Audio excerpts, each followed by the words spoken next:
In the spirit of confronting this disease, I would like to emphasize that market days remain suspended as I directed earlier on.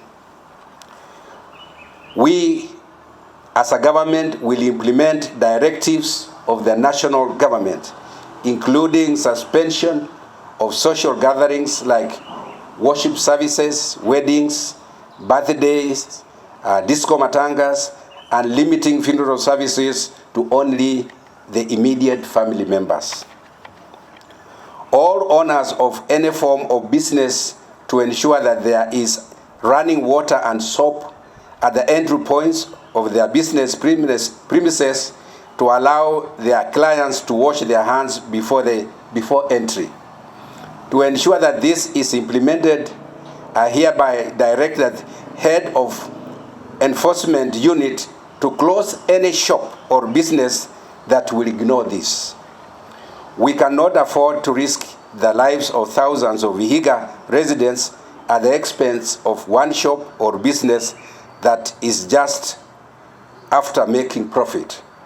To boost water adequacy in our markets, I instructed the Department of Water Services to supply water for free in main centers using our county bowsers or tankers.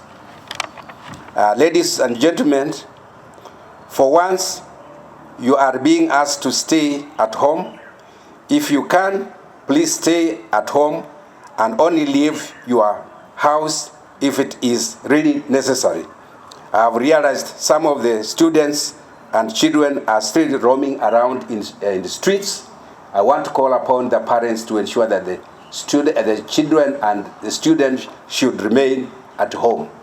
And as regards the Vihiga County government, I have discussed with the departmental heads, including the CECs and the chief officers, and we have agreed that each department should sit down and come up with a program on how to manage who comes on duty and who doesn't come on duty. So they will be able to come up with a schedule. And the schedule is meant to ensure that we have as few people as possible at the workplace so that we avoid crowding. So I want to ask the CECs and the chief officers to ensure that this is adhered to, but services must continue because government must continue running. We cannot close down government because if we do, then who is going to be responsible? If you cannot stay at home, then now I'm talking of the people outside there. If they can't stay home, I would instruct our enforcement officers to reprimand all those who will be found loitering. And we are working in collaboration with the county commissioner to ensure that this rule is enforced. Our hotline numbers are still on. Feel free to call for inquiries and reporting on matters concerning corona. The numbers are 0798 638872 and 0711 489604. For frequent updates on this disease, we also urge our people to tune to our radio station, that is 105.0 Vihiga FM.